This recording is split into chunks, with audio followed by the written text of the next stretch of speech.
মহাদেব, জয় শিবশম্ভু, জয় মা তারা।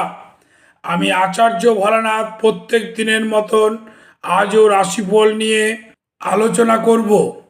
প্রত্যেক দিন কার কোন রাশি এবং কোন রাশির কেমন যাবে সেই নিয়ে আমি বিশদে আলোচনা করে থাকি। তাছাড়াও 2025 সাল এই বৎসর নতুন বছর কার কেমন যাবে, কোন রাশির কেমন ফল দেবে সেই নিয়ে আমি বিশদে আলোচনা করেছি। তার লিংক আমার অন্যান্য ভিডিওতে দেওয়া আছে। আমার এই চ্যানেলটি তোমরা সাবস্ক্রাইব করে সেটা দেখে নিতে পারবে।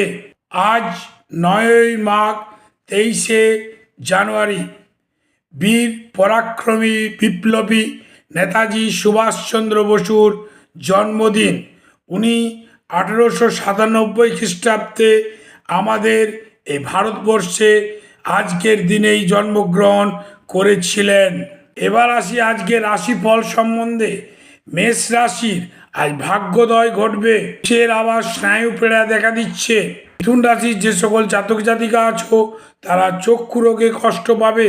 কর্কট প্রণয়াসিক্ত হতে পারো। সিংহ রাশির ক্ষেত্রে সুখ সম্ভোগ দেখা দিচ্ছে। কন্যা অযথা ব্যয় এড়িয়ে চলো। তুলা রাশি স্বার্থ ত্যাগ করো, দেখবে ফল ভালো পাবে। ঠিক হতাশা হওয়ার দরকার নেই, আর যদি হতাশা হয়েছো তাহলে আজকে কষ্ট পাবে।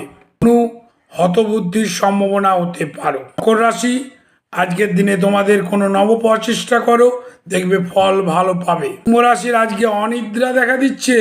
মীন রাশির যে সকল জাতক জাতিকা আছো আজকে সন্তানের উন্নতি পরিলক্ষিত হচ্ছে। এই হলো আজকে রাশিফল। হর হর মহাদেব, জয় শিবশম্ভু, সকলের মঙ্গল হোক এই আশা রেখে